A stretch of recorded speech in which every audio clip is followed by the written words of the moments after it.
Hey everyone, welcome back. Ready for a deep dive into something kind of different this time. I'm ready. Always up for a challenge. All right, so today we're going to be tackling the psychology of long-term singlehood. Hmm, interesting. Yeah, we hear a lot about the ups and downs of relationships, but not so much about what happens when we're on our own for a while. Right, like what are the psychological effects? And that's where this fascinating article from marriage.com comes in. It's called, get this, 15 Psychological Effects of Being Single for Too Long. For too long. Okay, so they're already making a judgment there, huh? Yeah, well, that's what we're here to unpack, right? Right. So I dove into this article, and I have to admit, some of it kind of threw me for a loop. Really? Like what really stood out to you? Well, for starters, they claim that single people might be less charitable. Less charitable. Now that's interesting. You wouldn't think that would be the case, would you? Not necessarily. I mean, I can think of plenty of single friends who are incredibly generous with their time and resources. Right, me too.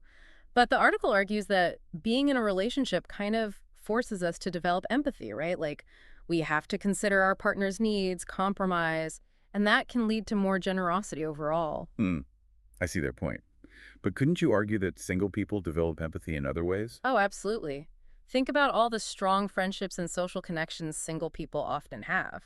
Maintaining those relationships requires a different kind of empathy, maybe one that's even more adaptable, right? That's a great point. It's not just about romantic relationships. It's about the quality and depth of our connections, period. Exactly. And, that brings up another interesting point from the article. They talk about single people often having lower self-esteem. Oh, yeah, I saw that too.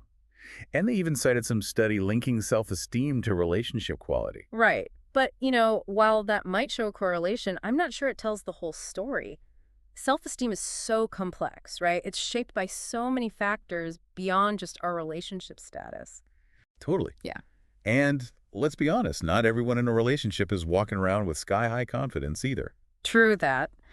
Plus, I feel like single people often develop this incredible sense of independence and self-reliance that has to count for something, right? Absolutely. It's all about recognizing the strengths and resilience that come with being single. And speaking of strengths, there's one thing the article definitely got right. Oh, let me guess. The whole single people have better social lives thing. Haha, you got it. It's true, though. Sometimes it's fun to be the free agent of the group. No doubt. Think about it. You've got the time and energy to nurture friendships, explore new hobbies, and really just be spontaneous? Yeah. And that can lead to some pretty awesome experiences and personal growth. Yeah. But then the article brings up this fear of giving up solitude, which I think a lot of people can relate to. It's like, hey, I've built this awesome life on my own, and I'm not sure I want to rock the boat. Yeah, I get that. When you've been single for a while, you establish routines, get comfortable in your own company. Letting someone into that can be a little daunting, even if you're open to a relationship. So maybe that's what feeds into the whole warning about recycling old habits in new relationships.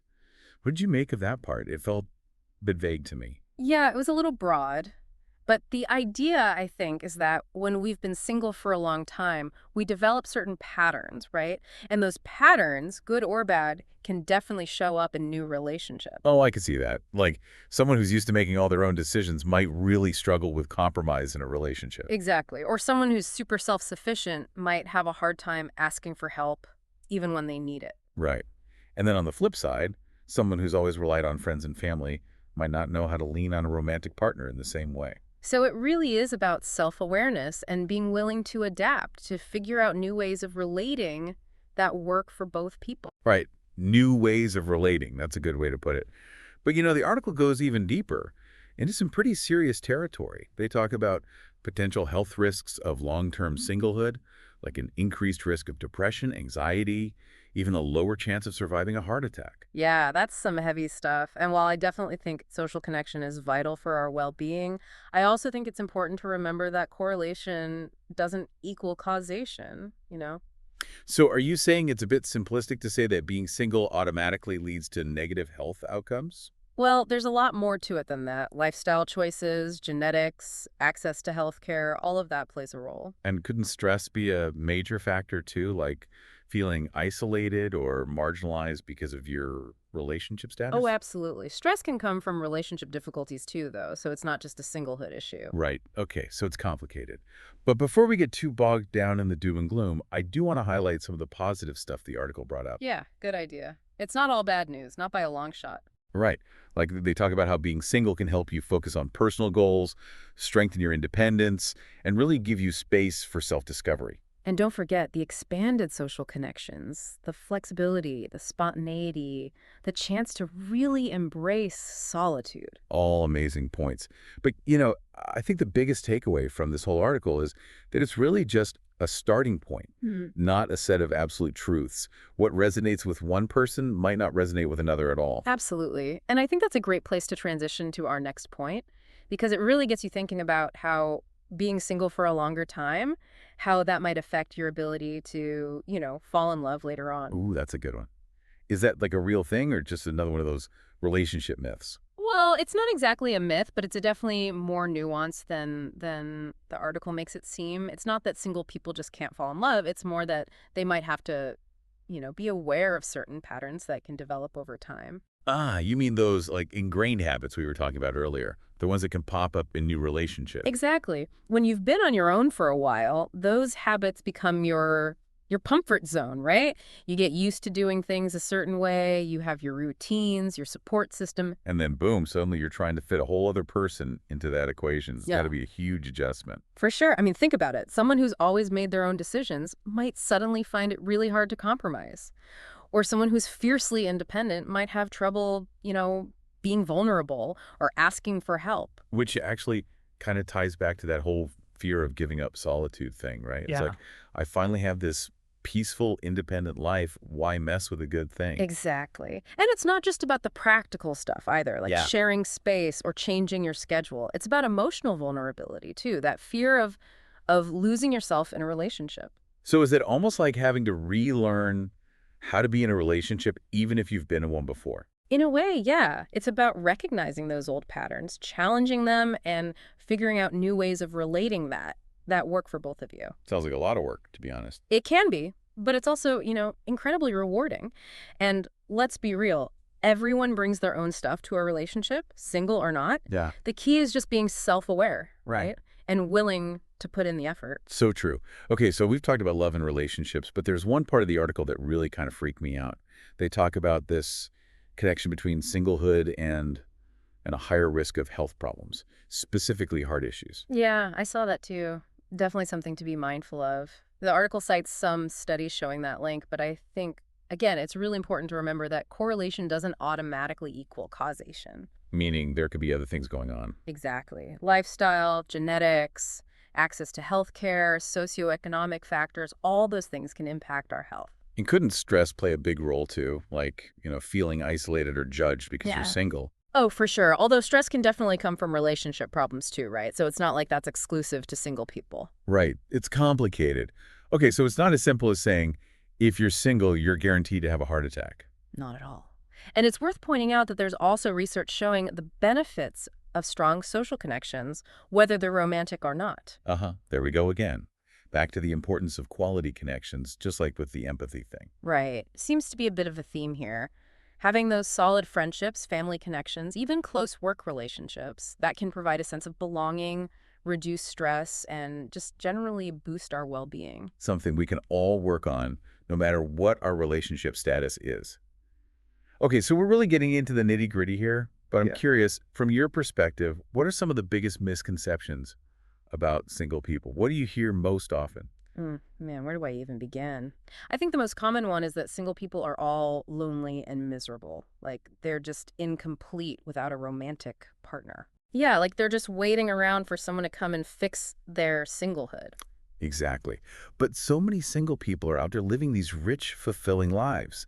They're traveling, pursuing their passions, building amazing friendships, Yeah. making a difference in their communities. Focusing on their careers, creative projects, personal growth. Some people actually choose to be single because it aligns with their values. Absolutely. It's not always about waiting for a relationship to happen. It can be a conscious, positive choice. Right. And another big misconception is that all single people are just desperate to be in a relationship. Ugh, that one drives me crazy. Like we're all just sitting around waiting for someone to swoop in and rescue us from our tragic single lives. Right. As if being single is this temporary problem that needs to be solved ASAP. Exactly. But the truth is, a lot of single people are perfectly content with their relationship status. Maybe they're open to a relationship if the right person comes along, but they're not, like, actively searching or feeling pressured to find someone. And that's totally valid. It's all about respecting people's choices, understanding that there's no one right way to be happy or fulfilled. People's relationship status can change so much over time. You might be single for a while, then partnered, then single again. You might move through all sorts of different relationships, romantic and otherwise. Exactly. Life is fluid, right? Our needs and desires change. And it's about pushing back on those rigid societal norms that try to tell us there's only one way to be happy. Because really, happiness is a journey, not a destination. And it's definitely not determined by whether or not you're in a relationship. So well said.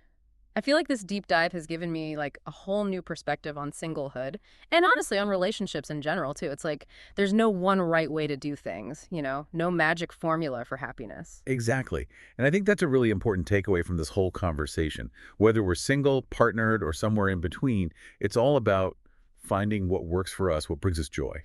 Totally. We've spent a lot of time talking about the individual side of things, like, self-esteem, social connections, all the challenges and rewards of being single.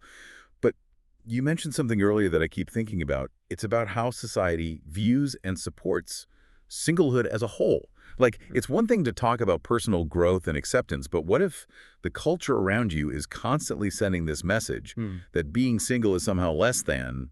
That's got to make it harder, right? It's huge. It makes you wonder, do we as a society actually create space for single people to thrive?